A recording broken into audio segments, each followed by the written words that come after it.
On invite François Lannes. François Lannes est jeune chirurgien, donc chef de clinique à l'Institut Paoli Calmette à Marseille, urologue, membre de l'AFUF, Association française des urologues en formation, et membre qui est délégué auprès du collège des urologues. Donc, on a vu au fil des ans que la robotique l'apprentissage de la robotique était avant tout destiné à des chirurgiens installés au fur et à mesure que les robots arrivaient. Et au fil des ans, l'âge moyen des candidats pour notre DIU a baissé. Et actuellement, on a des internes en fin de cursus qui viennent se former. Donc, la question est, à quel moment faut-il faire cette formation? Comment faut-il la faire? Et laquelle, de quelle façon? Donc, vous avez bien réfléchi, vous, au niveau de l'urologie, aussi avec les chirurgiens digestifs. Et donc, nous, les anciens, nous sommes particulièrement intéressés de votre avis. Merci beaucoup de m'avoir invité à faire cette présentation ici à l'Académie nationale de chirurgie. Je suis très, très honoré. Donc, je vais vous présenter le point de vue des jeunes chirurgiens. Moi, je suis urologue à l'Institut Paoli Calmette à Marseille et j'utilise depuis peu, mais régulièrement, la chirurgie robotique. Donc, en deux mots, l'Association française des urologues en formation, c'est une association qui permet de former aujourd'hui pour mieux soigner demain. Elle a été créée en 1989 avec 480 membres en 2021, qui se composent en majeure partie d'internes et avec aussi de jeunes chirurgiens, CCA et assistants. C'est une organisation pyramidale. Et donc, nos objectifs, c'est connecter les membres en région, en France et aussi à l'international, promouvoir la formation, améliorer la qualité des soins et produire du contenu scientifique. Donc, venons-en au but, la formation à la chirurgie robotique. Donc, j'ai été aidé par le docteur Benjamin Faber et le docteur Gaël Fier pour faire cette présentation. Donc, la problématique est la suivante. Tout se base en fait sur, nous avons un petit peu peur que on nous demande une validation d'un niveau d'expertise pour nous autoriser plus tard à pratiquer la chirurgie robotique comme une certification. Et donc, ceci passe par une évaluation pour notre niveau d'expertise. Et qui dit évaluation, dit bien sûr formation. Formation qui est actuellement non structurée. Donc la problématique, elle est à la fois universitaire et post-universitaire. Pour la problématique universitaire, il faut savoir qu'on a un accès qui est très variable en fonction des villes à la robotique. Tous les centres ne sont pas équipés d'un robot et les prérequis spécifiques du logbook SIDA-SMG nous demandent d'avoir une formation sur les dispositifs médicaux que l'on utilise en chirurgie. De plus, on a un accès inconstant à la simulation parce que tous les centres n'ont pas de centre de simulation, tous les robots dans les centres n'ont pas de simulateur et la simulation fait partie à une partie de plus en plus importante dans les objectifs du livret des internes de chirurgie. Et ensuite, quel niveau de compétence à atteindre pour la validation du DES de chirurgie. Actuellement, il n'y a pas de niveau spécifique à attendre, il y a des critères à valider. Mais faut-il avoir un niveau de DE, de diplôme d'études supérieures interuniversitaires, qui est un niveau très exigeant, car le plus souvent, l'activité en chirurgie robotique débute bien après l'internat et au début de notre pratique concrète. En ce qui concerne la problématique post-universitaire, elle repose sur une formation qui est mixte à la fois industrielle et universitaire. Et c'est une formation qui est de bonne qualité, et certains praticiens échappent à ce double filtre. En ce qui concerne les DIU, l'évaluation est très exigeante et parfois les candidats se rabattent sur d'autres DIU qui sont spécifiques de leur spécialité et ne se rabattent pas sur la chirurgie robotique. Pour les praticiens déjà installés qui se mettent un petit peu tardivement à la chirurgie robotique, qui n'ont pas accès à cette formation, faut-il créer une validation des acquis de l'expérience pour leur permettre de pratiquer la chirurgie robotique de manière continue dans leur centre. Quid des diplômes étrangers, on passe rapidement là-dessus. Est-ce que les diplômes étrangers sont valables pour opérer en France? Donc cette formation en chirurgie robotique est incontournable. Incontournable pourquoi? D'un point de vue de l'urologie, c'est la spécialité qui utilise le robot de manière la plus importante, d'après moi, comparé à la chirurgie thoracique et la chirurgie digestive et gynécologie. Dans le pourcentage d'intervention en chirurgie robot-assistée est en constante augmentation. Et on a vu qu'il y avait des résultats encourageants de la formation à la chirurgie robotique, à la fois pour le praticien et pour le patient. Comme en témoigne cette revue systématique de la Cochrane sur des compétences techniques simples, qui a montré que dans le groupe où il y avait un entraînement sur pelvis trainer, sur box training model, il y avait un impact significatif sur la durée opératoire et sur la chirurgie ambulatoire. Il y a également un impact sur les patients avec la simulation, un impact sur le taux de complication chez les patients opérés par des chirurgiens qui avaient eu une formation. Pour qui? Donc cette formation doit se faire pour tout le personnel de santé amené à utiliser la chirurgie robotique, que ce soit les chirurgiens, qui nécessitent une formation initiale pendant le troisième cycle, et une formation continue s'ils viennent à utiliser le robot après leur troisième cycle. Il faut également, je pense, former les IBOD et également former l'équipe entière en team training pour savoir un petit peu la passation de leadership sur certains temps opératoires au début, pendant ou après l'intervention en chirurgie robotique. Alors, pourquoi cette question? Donc, avant, la formation était essentiellement basée sur le compagnonnage. Sur la chirurgie ouverte, comme on témoigne de la photo, on voit que l'élève et le professeur sont tous les deux au contact, ont une communication qui est directe, en face à face. Ils ont la même vision du même champ opératoire. Ils ont un contrôle visuel et physique de tous les gestes et de l'ensemble des procédures et des gestes de l'apprenant. Tout ceci contraste un petit peu avec la chirurgie robotique. Comme vous les voyez sur cette photo, il y a d'un côté le champ stérile avec le bedside surgeon qui est à côté du robot et le chirurgien qui est non stérile et qui est à la console, isolé en regardant dans la caméra 3D. Ce qui est important de savoir en chirurgie robotique, c'est que nous sommes amenés à faire des gestes un petit peu plus techniques et un petit peu plus critiques, comme mettre des clips en 2 dimensions, alors que le chirurgien principal est en 3 dimensions.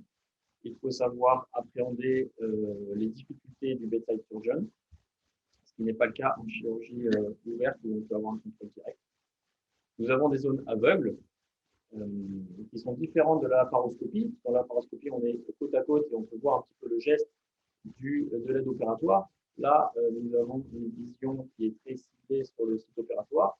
Il faut que l'aide vienne amener l'instrument directement sur le site opératoire avec un long trajet à faire à l'aveugle. Sinon, il faut bouger la caméra pour aller chercher à la sortie du trocar l'instrument pour l'amener jusqu'au niveau du site opératoire. Donc, il y a forcément un risque de léser des structures importantes comme les vaisseaux, le foie ou la rate lorsque les instruments rentrent à l'intérieur du patient. Et comme vous voyez, la caméra ne voit pas ces instruments arriver. En chirurgie robotique, on est isolé, comme je vous l'ai dit, chacun est de son côté, le chirurgien à la console, le bedside surgeon au niveau du patient et de notre équipe. Il y a des éléments qui sont non maîtrisés dans leur environnement. Et comme le disait tout à l'heure la dame, je me rappelle son nom, il y a une absence de retour de force. Donc peut-être intégrer dans les prochaines versions de robots le retour de force pour savoir un petit peu quelle tension nous pouvons mettre. Ceci s'apprend avec la déformation des tissus et la simulation ne peut pas nous apprendre à connaître le retour de force. C'est vraiment la simulation sur le modèle cadavérique ou sur le modèle animaux qui peut nous apprendre à anticiper ce retour de force. Donc en pratique, quels moyens nous avons à disposition pour faire cette formation? Donc, nous avons essentiellement du compagnonnage avec des robots Da Vinci. Donc il y a 150 à 160 systèmes installés en France, mais il y a moins de 50% qui sont équipés de la double console. La double console, il y a un certain coût et qui est un élément majeur pour travailler ensemble et guider l'apprenant lorsqu'il passe du bedside surgeon à la console et avoir un contrôle direct de ses mouvements. La limite est bien sûr qu'il faut 2 internes en salle, un interne en tant que bedside surgeon et un interne qui est sur la double console. Or, actuellement, nous avons une pénurie d'internes dans les CHU, donc c'est quelque chose qui est assez compliqué. Les autres moyens, nous avons des formations qui sont non structurées, qui sont sur la base d'initiatives. Nous avons le simulateur, mais sur les robots installés, il n'y a pas tous les robots qui ont le simulateur, parce que ça a un certain coût. Donc, on met beaucoup d'argent pour acheter un robot, et si en plus il faut la double console plus le simulateur, à ce moment-là, on éclate le budget, et la direction n'est pas bonne. Ça, c'est une petite étude que nous avions fait avec la FUF en France sur l'apport de la simulation sur le niveau de compétence, une auto-évaluation du niveau de compétence, et il y avait un impact significatif de la simulation. Mais comme je vous le disais, l'accès au simulateur est quand même assez compliqué parce que le robot est utilisé toute la journée et l'accès au simulateur se fait lorsque le robot n'est pas utilisé pour une intervention chirurgicale sur un patient. Donc, il faut y aller le soir après 18 heures, le week-end, et donc c'est difficile d'accès. Manque de temps pour les internes qui sont occupés un petit peu à droite à gauche, manque d'incitation par les professeurs en service et le manque d'encadrement pour montrer comment on peut s'entraîner à la simulation sur le simulateur robot. Il y a d'autres initiatives qui sont par exemple des olympiades que nous organisons parfois avec la FUF, des formations à FUF dédiées et des journées de diplômes d'enseignement supérieur qui sont organisées dans les subdivisions. Il existe également des formations qui sont structurées, payantes, DU, DIU, cursus de formation, où il y a donc la STAN Institute, les DU de chirurgie robotique à Nancy, et il y a également l'IRCAD à Strasbourg et Orsi en Belgique, qui propose des semaines de formation intensive pour augmenter notre niveau en chirurgie robotique. Donc, selon le statut de l'élève, on va proposer différentes évaluations et formations. Donc, pour le praticien installé, il va commencer sur sa propre expérience à la chirurgie robotique. Comment va-t-il faire pour continue? On a du proctoring, des séminaires de formation, et on pourrait valider ses compétences par une validation de l'acquis des expériences. Pour les assistants et les CCA, il y a les DU, les IU et quelques enseignements post-universitaires. Et pour les internes, c'est indispensable d'avoir une formation initiale universitaire non industrielle en utilisant par exemple les demi-journées de formation et avoir un accès privilégié à la simulation. Et pour le bedside surgeon, il n'y a pas de formation dédiée. C'est une formation qui est sur le tas à l'hôpital, le plus souvent par un infirmier de bloc opératoire qui est beaucoup plus expérimenté et qui nous apprend un petit peu comment fonctionne le robot. Nous avons réalisé une enquête AFUF qui date un petit peu déjà, mais pour savoir l'intérêt de la formation de l'aide opératoire. Donc, il y a une large proportion de oui à cette question. Sur l'importance de l'apprentissage de la chirurgie robotique pendant l'internat, ça paraît indispensable dans 2/3 des cas. Et pour l'accompagnement lors de l'aide au robot pour la première fois, dans 1/3 des cas, l'interne dit qu'il n'a pas été accompagné lorsqu'il a aidé pour la première fois au robot. Y a-t-il 2 internes en salle pour avoir un compagnonnage entre internes? Donc, 5% de oui, c'est très très peu. Et en ce qui concerne l'aide opératoire en chirurgie robotique, est-ce que c'est utile lors du passage à la console en tant qu'opérateur? Eh bien oui, dans presque 90% des cas.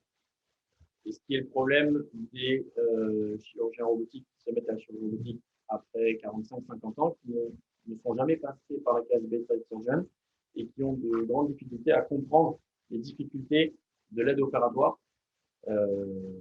Donc, pourquoi pas proposer également une formation de ces chirurgiens qui n'ont jamais passé par la case bedside surgeon. Donc, les enjeux de la formation à la chirurgie robotique en pratique, c'est les enjeux liés à la nouvelle maquette, à la réforme du 3e cycle. Se compose en 3 phases. Phase 1, phase socle de 1 an. phase d'approfondissement de 3 ans et phase de consolidation ou docteur junior de 2 ans. Donc, on pourrait très bien imaginer une formation à la chirurgie robotique calquée sur ces 3 phases. Donc, pendant la phase stock, ça, c'est le logbook CIDES NG, donc c'est les enseignements que doivent recevoir les étudiants pendant chaque cycle de leur troisième cycle et les techniques à acquérir. Donc, ça se base sur du e-learning, sur l'exercice de simulation technique et comportementale, et aussi comprendre le fonctionnement des dispositifs médicaux utilisés en chirurgie. Ça, c'est pour la première phase. Pour la phase d'approfondissement, il y a toujours du e-learning, toujours des exercices de simulation, et on vient à utiliser les dispositifs médicaux de la spécialité.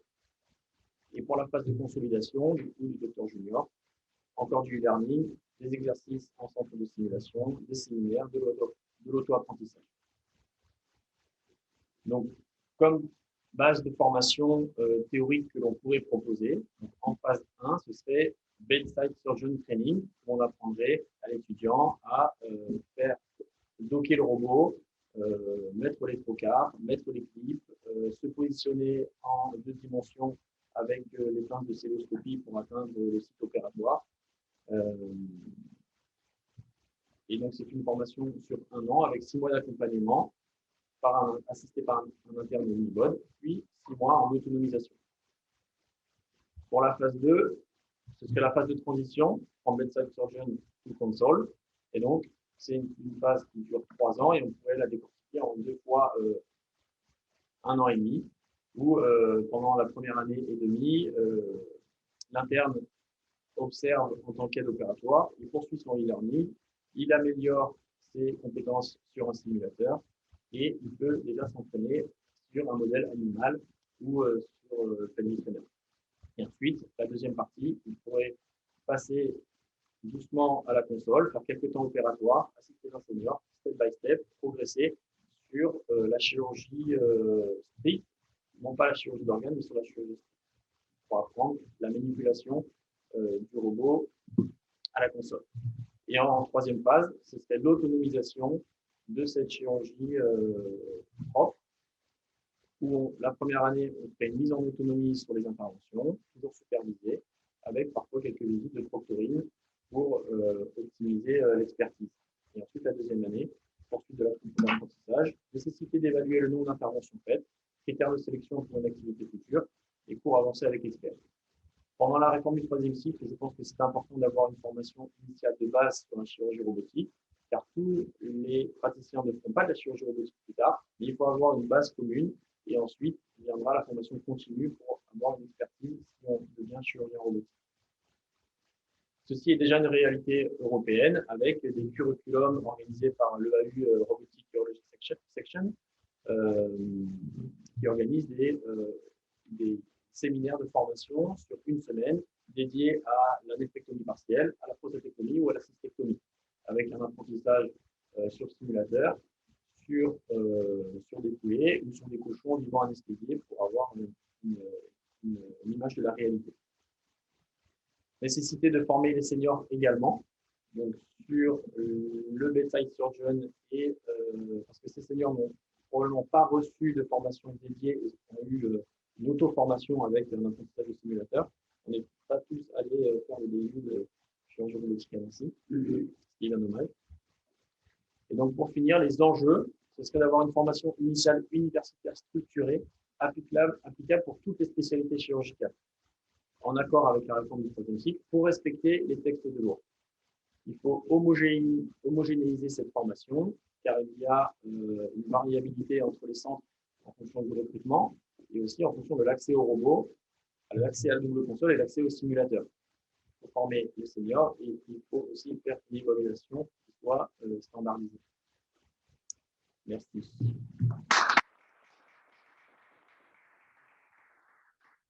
Merci beaucoup François Lannes de cet exposé très complet, très précis, qui donne une vision intéressante des jeunes chirurgiens sur leur formation. L'Académie y est particulièrement sensible puisqu'elle travaille de manière très suivie avec le Centre national des jeunes chirurgiens qui réside à l'Académie et parce qu'elle mène une réflexion qui aboutira à la fin de l'année à un rapport sur quelle évolution souhaitable pour les écoles de chirurgie et la formation des chirurgiens, la formation technique des chirurgiens.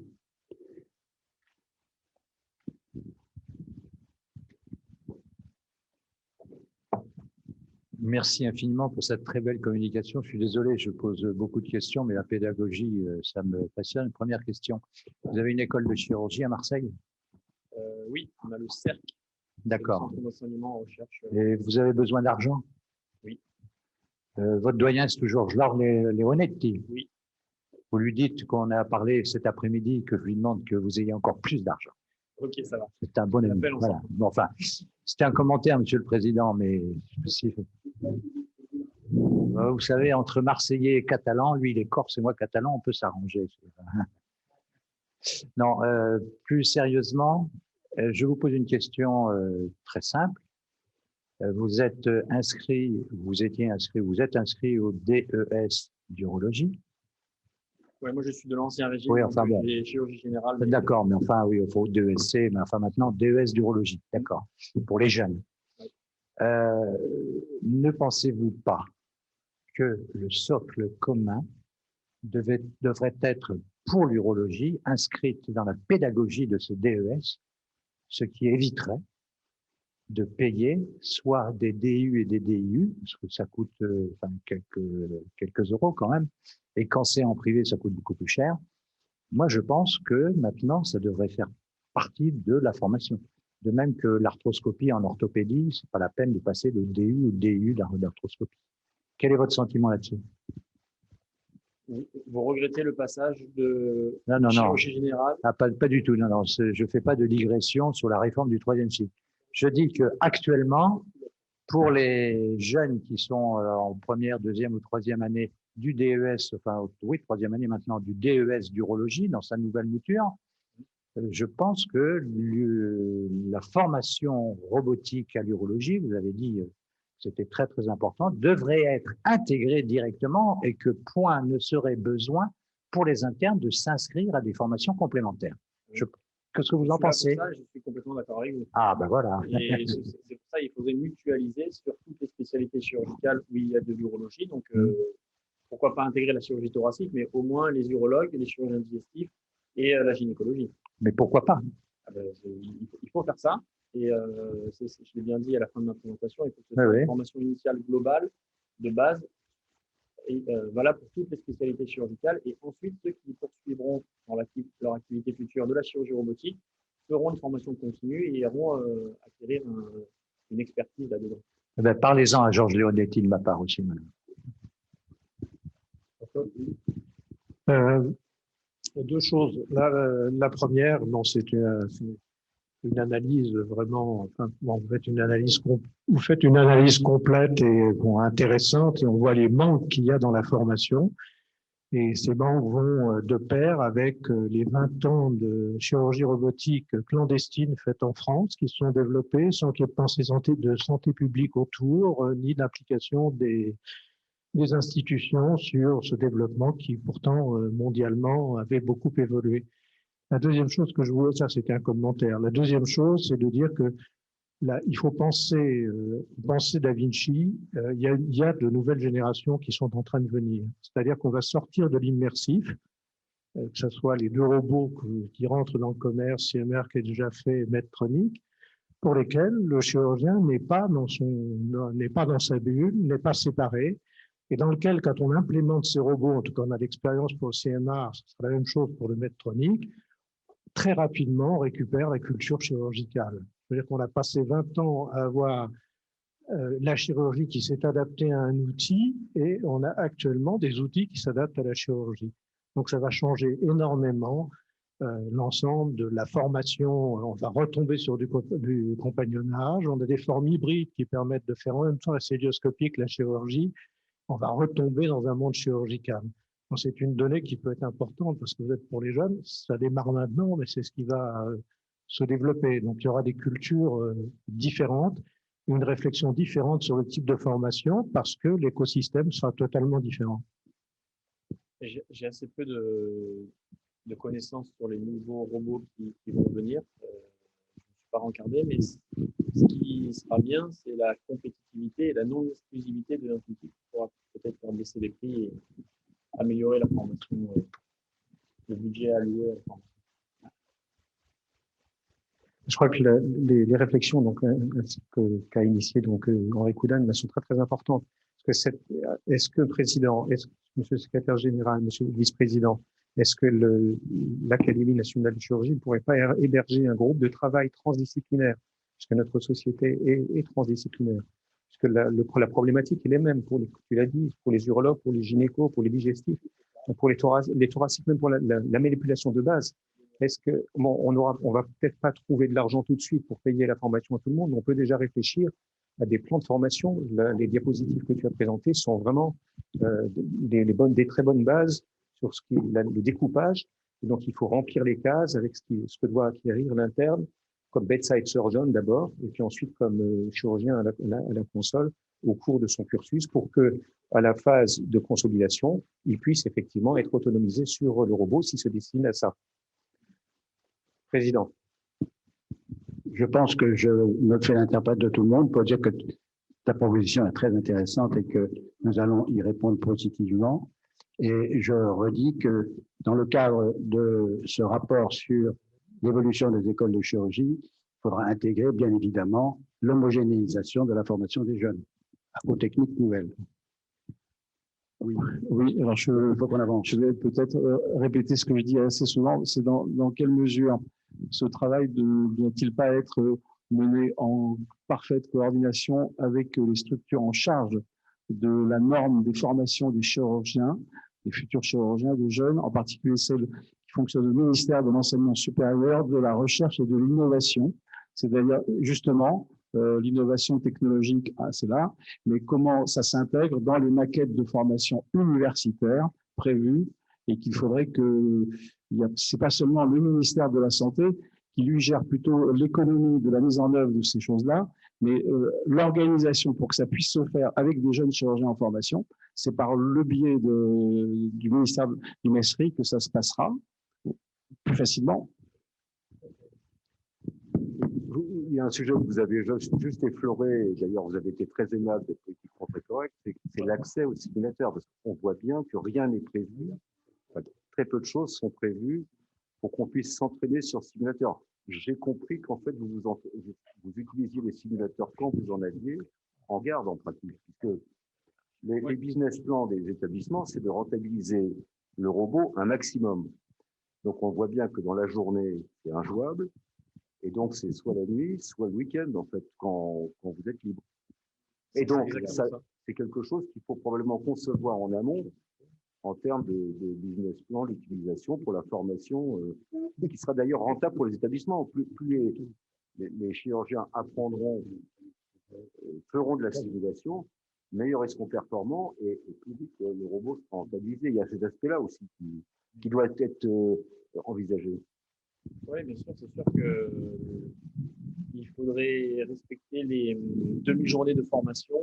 Et après, enfin, je sais qu'à l'Institut Paul-Calmette, là, les internes viennent le samedi matin faire des simulateurs robots, parce qu'ils sont très motivés. Ou sinon, ils restent après 18h, de 18 à 20, ils se font des sessions à 2, 3, et ils se font des petits concours sur le pourcentage de réussite pour les exercices. Mais Monsieur le Président, je suis désolé de reprendre la parole, mais notre collègue là est politiquement trop correct. Je veux dire par là qu'il dit oui, il faut être motivé, on travaille le samedi, dimanche. La réponse est non. Je vais vous dire pourquoi. Cette formation doit être inclue dans les programmes pédagogiques qui feront partie de par les normes européennes. Vous savez que vous êtes protégés pour ça. On a eu ici à l'Académie nationale de chirurgie des collègues qui ont présenté en disant pas plus de 45 heures, et dans ces 45 heures, il faut au minimum que ça soit prévu. Le reste, il faut que les chefs de service et les professeurs des universités s'adaptent. Oui, alors, qui est-ce qui soigne les malades? Ah, voilà. Hein? Ça, c'est... Non, mais... S'ils sont chez eux tout le week-end, s'ils sortent à 5 heures et qu'ils sont obligés de faire du robot de 4 à 5, quand est-ce qu'ils voient les malades? Quand est-ce qu'ils opèrent les malades? Quand est-ce qu'ils font ce qu'on appelle du compagnonnage encore? Non. Moi, je suis tout à fait d'accord avec ce que font les jeunes de 6 à 8 et samedi matin.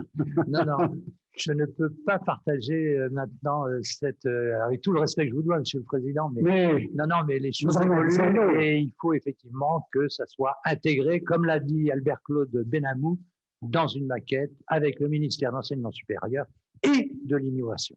Merci Henri. Voilà.